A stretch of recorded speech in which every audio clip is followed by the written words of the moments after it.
Hello ladies and gentlemen, this is your boy Mrteamguy and welcome to the Gaming Spotlight.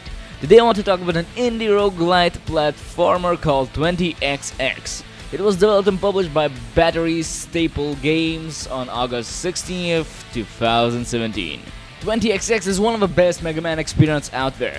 While this game is definitely worth the $50 price, I've seen negative reviews from players who did not read the description or simply don't know what the roguelite entails.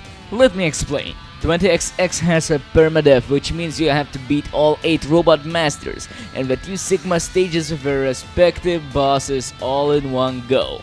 This will be a lot trickier than normal since the levels are generated using hand-designed segments, so memorizing the levels isn't an option. To compensate for this, there's a variety of power-ups that you can retrieve along the way which will make the trip easier. And they are much more powerful than you would find in an X game. You will be receiving large boosts to your damage, speed, jump high, health and max energy. There are also more unique power-ups like shooting through walls, different busters, blades, a front-facing dash shield.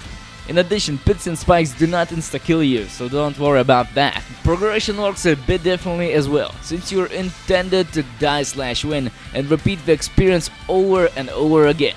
During a run through the levels, you'll occasionally find glowing enemies which are a lot tankier than their normal varieties. When you kill these enemies you gain soul chips, which allows you to unlock power-ups which will show up in the future runs. If you have unlocked all the power-ups you can still use soul chips to bring 3 of them with you into a run, or buy tokens to hopefully get more power-ups from slot machines sometimes found at the end of a level.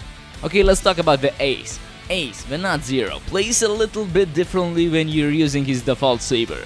Instead of having a variety of slashes like air slash, rolling slash, dash slash, you simply have access to a triple slash combo everywhere. You can triple slash when you're standing still, while dashing, while jumping, while wall climbing. You can use it absolutely anywhere. If you want the rolling air slash, you can find it as an alternative weapon called the spinning glaive.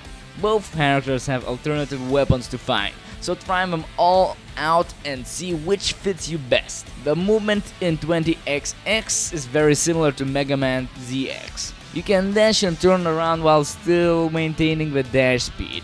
And you go straight up when you wall jump instead of slightly off the wall. In addition, you can hold the dash button to dash jump or dash wall jump without actually performing a dash, like in X4 onwards. Other than that, it's not too different from a standard X game until you start getting the power-ups that increase your speed, increase your jump height, or give you additional abilities like air dash and double jump. Another big change to the formula would be the co-op.